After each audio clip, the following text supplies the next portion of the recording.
Padmanabhan sir வந்து அப்படியே right hand, எம்ஜிஆருக்கு ரைட் ஹேண்டு, இடுப்புல கையை வச்சுக்கிட்டு ஒரு ஸ்டைலா நின்றுட்டு இருந்தார் அமிதாப் பச்சன். ஹரி சாரு, சந்திரன் சாரு, இவங்கெல்லாம் வந்து அவருக்கு மரியாதை பண்ணாங்க. அந்த மிச்சல் கேமரால வேலை செஞ்சுட்டு இருக்கும்போதே நான் வந்து ராஜேஷ் கண்ணா சார் படம் வந்து அங்கே ஷூட் பண்ணாங்க. 15 நாள் ஷூட் பண்ணாங்க.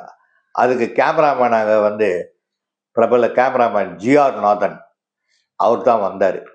அவர் வந்து அந்த படத்துக்கு ஷூட் பண்ணும்போது நான் மிச்சல் கேமராவில் நான் ஒர்க் பண்ணேன்.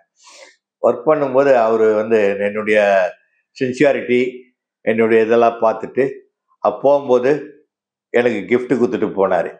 அதுக்கப்புறம் என்ன நடந்ததுன்னு பார்த்தோன்னா, கொஞ்சம் நாள் பொறுத்து அவர் திருப்பி வேற ஒரு படத்துக்கு வர இருந்தது.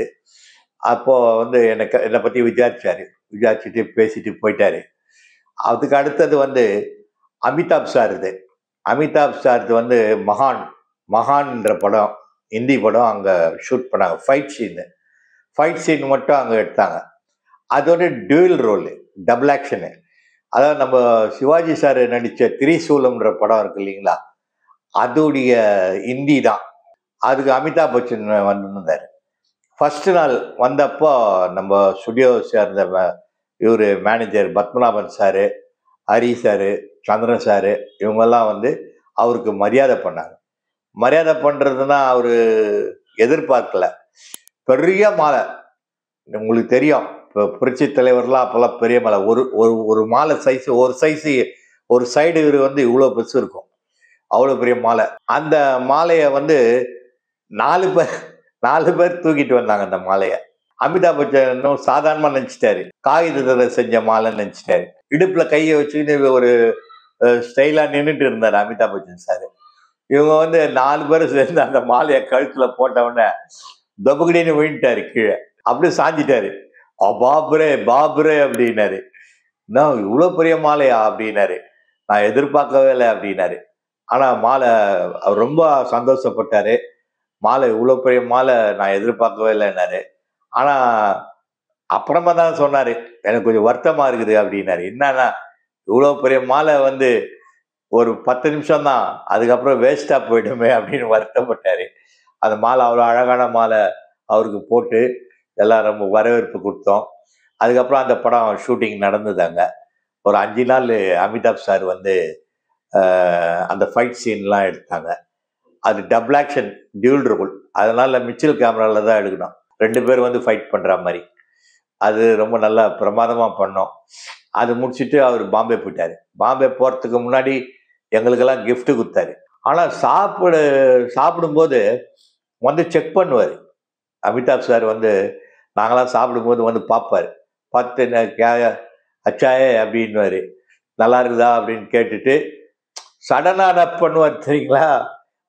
நம்ம சாப்பிட்ற இலையிலேருந்து எதனா ஒரு பொருள் எடுத்து சாப்பிடுவார். அது இந்த காலத்தில் அப்படி நடிகர்கள்லாம் அப்படி பழகிறாங்களான்னு தெரியல எனக்கு.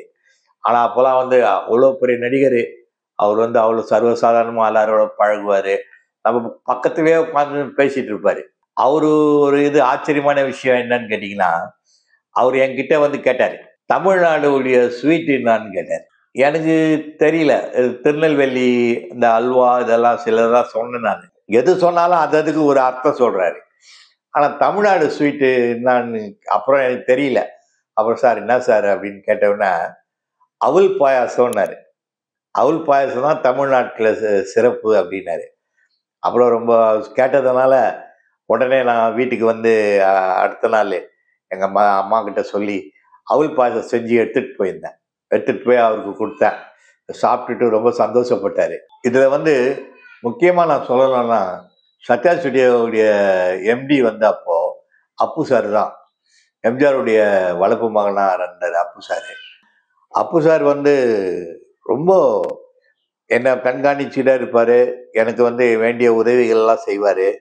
அவர் வந்து ஸ்டுடியோவுக்கு எப்போது வருவார். வாரத்தில் 1 நாள் 2 நாள் வருவார். மற்றபடி எல்லாம் ஸ்டுடியோ மேனேஜர் வந்து பத்மநாபன் சார் தான். பத்மநாபன் சார் வந்து அப்படியே ரைட் ஹேண்டு, எம்ஜிஆருக்கு ரைட் ஹேண்டு. எம்ஜிஆர் அப்படி கண் அசைச்சாருன்னா போதும், பத்மநாபன் சார் அடுத்த செகண்டு என்னன்னு புரிஞ்சுக்கிட்டு செய்வார். அந்தளவுக்கு பத்மநாபன் சார் குப்பு சாரு, ஹரி இவங்கெல்லாம் வந்து ஸ்டுடியோவில் ஒர்க் பண்ணாங்க. அவங்களாம் எனக்கு ரொம்ப உறுதுணையாக இருந்தாங்க. என்னுடைய வளர்ச்சிக்கு அவங்கெல்லாம் முக்கிய காரணம்.